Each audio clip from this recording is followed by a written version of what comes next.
enjoy him every single Monday in his Mondays with Mooch segment. But my good compadre from Game Day Morning and from tonight on TNF Game Day, where he and I, along with Marshall and Michael Irvin, will be getting you set for kickoff between the Colts and the Houston Texans on NFL Network. Steve Mariucci, good to see you, Mooch, in the flesh here on a Thursday. Thanks for coming in. Good to be back in this beautiful studio. Looks like a sports bar in here. Thanks, brother. But you know what? What's up? What's on your mind? What's on your mind? I'm looking around when I came in here. Yeah, what's up? I can't find the trophy. What trophy? The Oscar trophy. It's right over there. The trophy that I won for the Oscar pool that you. It's right behind the camera. Hold on a minute. Look at the screen for the radio audience. It's right there. This is what Steve Mariucci made for all the NFL Network crew each and every year because the movie gods scoff.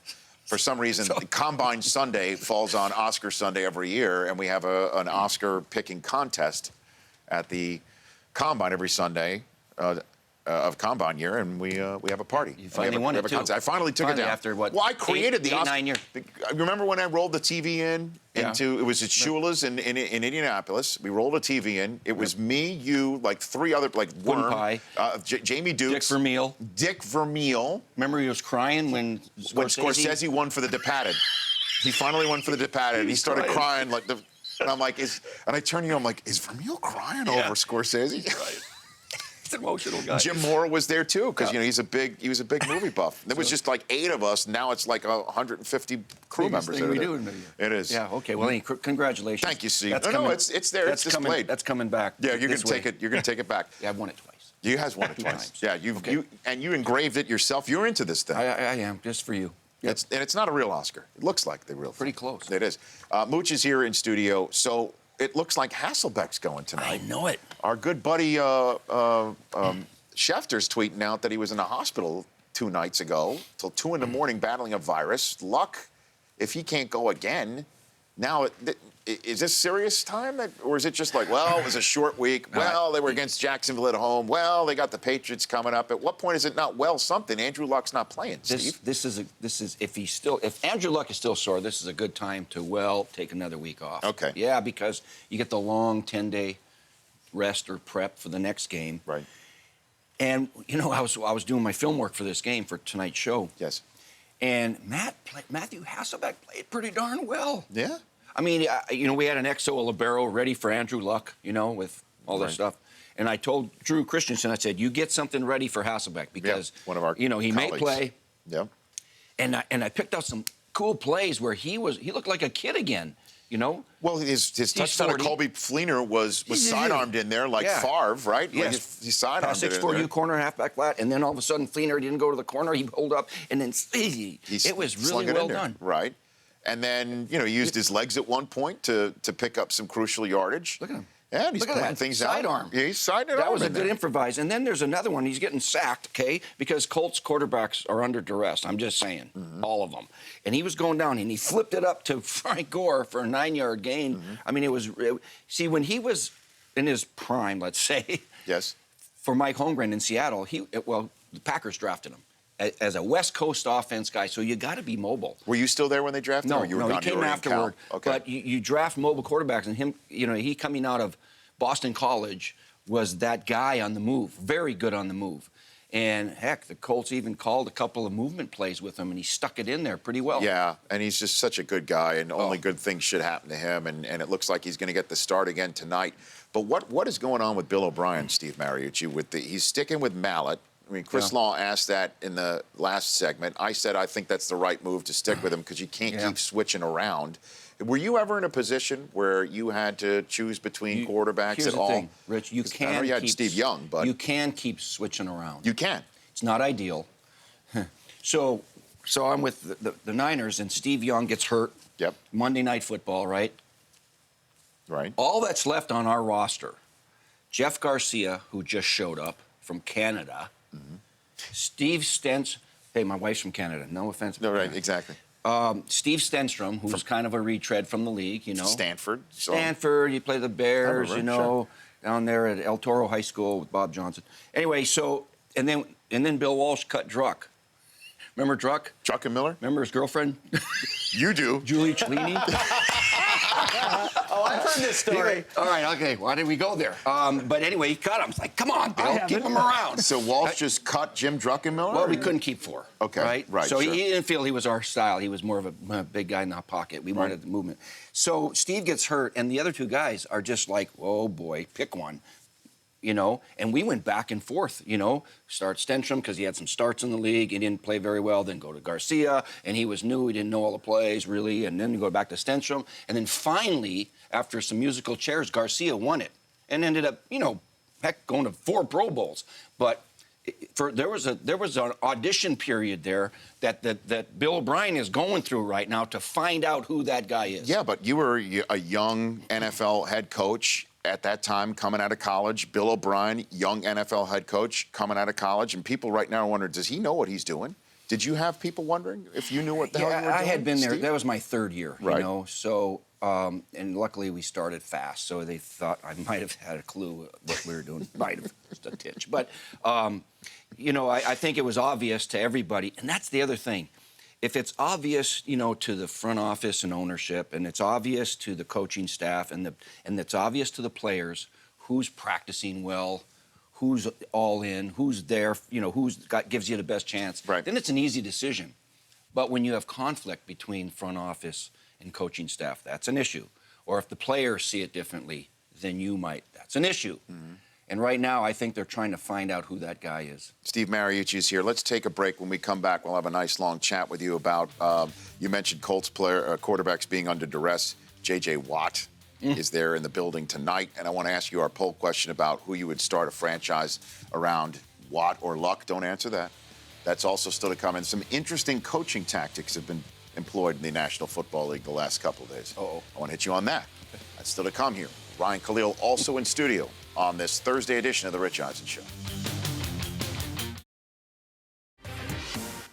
Welcome back to The Rich Eisen Show. My buddy Steve Mariucci, who's going to be sitting 2 away from me for Thursday night football game day. They put you at... I'm really uncomfortable with that. Yeah, you're 2 away. You're normally to my left on game day morning. Marshall's to my left tonight, then you, and then Irvin. That's the 4 of us tonight. Get you set for this game tonight. That, again, it looks like Matthew Hasselbeck's going to get a 2nd consecutive start. He hasn't won consecutive starts since 2012 when he did it for the Tennessee Titans. He's going to go up against the Houston Texans tonight. The poll question at richeisenshow.com. Ask it of our guest and update us on the results right now. Who would you choose to start your franchise, Mooch? Andrew Luck or J.J. Watt? Well, as much as I love J.J. Watt, that's an easy answer. You always start with a franchise quarterback. And this just in, Andrew Luck is a franchise quarterback, all right? He may set, you know, provided he stays healthy, he may set all the records. And so if you can build your team around that guy, not everybody has that guy, that quarterback, right? Right. And there's nothing wrong with the J.J. Watt. When I was in Green Bay, Ron Wolf, 1 year, traded for Brett Favre, so that he didn't know that piece of the puzzle was, you know, going to stick. He didn't know. He was hoping. Right. Then the next year it was Reggie White. Then the next year it was the pass rusher, you know. And then those 2 pieces were the key to the turnaround. Well, it looks like the Texans are doing it the other way around, though. Yeah, you get who you get, and they were lucky enough to get JJ on the 11th pick of the draft. Well, it's just interesting because we're going to talk about this, I believe, tonight on Game Day, on TNF Game Day, and you have this. Go with the statistics about the signings that have been going down in the NFL these days. Yeah, it was Justin Houston and Ndamukong Suh. And obviously Watt. And Watt, and they have a combined, 4 wins? 3. Yeah. Right now. Yeah. Suh, Houston, and Watt. The amount of money that they are making. Yeah, well, their teams. Marcel Darius over there with the Bills signed for a bunch of money, too. That's true. Didn't he? And they have 2 wins right now, but just as a question is like, yeah, I know pass rushers are at a premium, but do they win football games for your franchise? Do they win? Well, let me ask you this: is a touchdown more significant than a sack? Well, I guess it depends on the circumstance. In one game. I think a touchdown is, right? Yeah, I think so. So a guy who scores touchdown, Julio Jones, Andrew Luck, Aaron Rodgers, somebody that either throws touchdowns or scores touchdowns, or Adrian Peterson, that statistic in a given game is more significant than a sack. And the guys who lead the league in sacks in a year might have 14 sacks all season. Right. Or 16 or 20, you know. It's good to have that guy. Sure. Look, I'm going to take a phone call right now. Bob in Wisconsin, you are on the Rich Eisen Show with Steve Mariucci. Bob, take it away. Well, I tell you, it's hard to argue against Andrew Luck. How do you do it? But you take a look at a guy like J.J. Watt, and he is unique. I mean, he's a freak. And you take a look at his pedigree. I mean, you can't say that his family did anything to make him his success, but he's got brothers that obviously you can see that family has a lot going for it. He's got the contract. Somebody thinks he's worth it. No, and, he's absolutely worth it. I love that guy. He is worth it, Bob. I guess the question is, though, is that if you want to start your team and you have a choice between one of the two guys, it may not even be the guy in the helmet. It's just that maybe just a player issue, like where you play on the field. Although Luck, J.J. Watt has scored some on offense too from time to time. He has. I'm waiting for him to do something on offense this year. Why not do it? They've got to try. I think they're waiting for Thursday night football. That's what I'm thinking. They're going to do it tonight. Bob, thank you for the call. I appreciate it. I mean, you got to pull out all the stops if you're Bill O'Brien right now. Tonight is it, especially if you've got the team that you're trying to track down in your division, in your house, on a short week with a backup quarterback. You got to win this thing. No doubt. The Colts have won, 15 in a row in that division? Yeah. They've got to stop the bleeding, and they got to do it tonight. Isn't it amazing we're not even talking about Andre Johnson's homecoming because he's been such a non-factor? He's been a. I don't know if it's because Luck can't find him because there's always someone in his face, or Hasselbeck couldn't do the same thing, or Andre Johnson is just not the same guy anymore. You know, I'm in watching the film, too, and he doesn't look to be the primary receiver on a lot of pass plays. You know, it's T.Y. Hilton, it's Dorsett, it's these other little quick guys. Moncrief, sure. Yeah, that can separate with quickness. And I hope Andre Johnson has a satisfactory year over there, because it was a big decision, to leave and where do I go and how do I finish my career. And so it'll be fun tonight to watch him. Mooch, what are his emotions? Because 12 years ago this week, week 5, you, as the head coach of the Detroit Lions, went back and played the Niners. Is that something you carry extra with this game? Yeah, you want to win it badly. It's a personal thing. But I'll tell you what. I think what will happen tonight with Andre Johnson, he will be very, very well received in that stadium. You know what I mean? I bet they give the guy a standing ovation when he shows up because of all that he's done. And the Niner fans were good to me when I walked in there with the Lions too. Really good. Yeah, and you're by going positive and all sunny right there. Are you saying there wasn't even a part of you, Mooch, that just wanted to kick some Niner butt? Every part of me wanted to kick butt. That's what I figured. Yeah, my pregame speech was really good. But anyway, give me a little. What was a glimpse of that? Give me a little glimpse of that. You just threw that out there to your team, like, I want to. They already knew that I came from that. They're not stupid, right? They already knew that I got whacked after the second round of the playoffs. They're not stupid, all right? They know human nature. They know what they would be feeling. Sure. So it was like, all right, let's go in and let's go get this one. Now, is it any different than the game before, the game after? I don't know. But there's something there, that familiarity with everybody on that sideline, on that field, and half the people in the stands. So it's just different that way. Did you win that game? Nope, they got it. Okay. They won it. Steve Mariucci here in studio. Dan Campbell, the interim head coach of the Miami Dolphins. This is going to get juicy. Well, he's got a little bit of Joe Vitt in him. Remember when Joe Vitt was the interim for the Rams, interim for the Saints a little bit too, and. He brought a little vim and vigor to the podium as well. Dan Campbell ran the Oklahoma drill yesterday, Steve. I know it. He had this to say. But it really is one of those days where you got to emphasize the fact that you want those guys coming after each other a little bit. If you don't keep pushing the guys, it's not just the Miami Dolphins, it's any team. You put the pads on them and you come out in heat like this. I mean, you got to drive them now. It's not natural for those guys to want to go out and just beat the crap out of each other. But sometimes that's what you got to do a little bit of. What do you think, Steve? Well, that's only half an Oklahoma drill, okay? Because usually you have a blocker and a defender and a ball carrier and another guy back there. And everybody's around, and it's violent now. So it's like, who's tough? So it was an Oklahoma drill or just a Homa drill? That's what it was, essentially, what you're saying? Yeah, that was not a full-on Oklahoma drill, Dan. Okay. But Can you imagine if the veteran guys like a Sapp or somebody like that had, all right, you're going to go in Oklahoma drill? Well, Sue, I don't know if Sue did. I wonder if he did. Did you ever try something like that? Absolutely not. In the NFL, I didn't. You do it in college, in training camp. There's some other drills. There's some other drills that are safer, you know, where you're blocking live, maybe with, could be one-on-one. Certainly pass pros always live one-on-one in pads with 2 or 3 guys, half line, yeah. But the Oklahoma drill is a statement drill saying, I want to find out who's tough. Yeah, but what if the players are sitting there saying, what's this statement for, Coach? I know it's different. How's that going to go over? Is he going to get their attention? Yes. Will they respond in a positive way? We'll see. Yeah, against the Tennessee Titans, who the Buffalo Bills face this week, coming off of 17 penalties, Steve.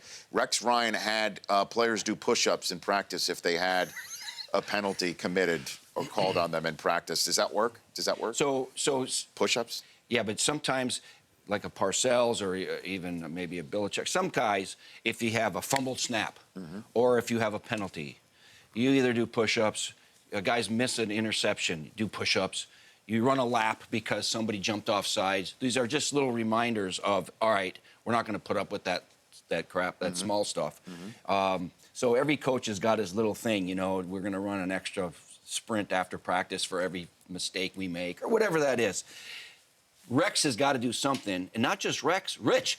The entire league has been called for more penalties this year than ever, did I say ever, before. It's a never ever? It's a never ever. So what is going on with that, Steve? What is happening?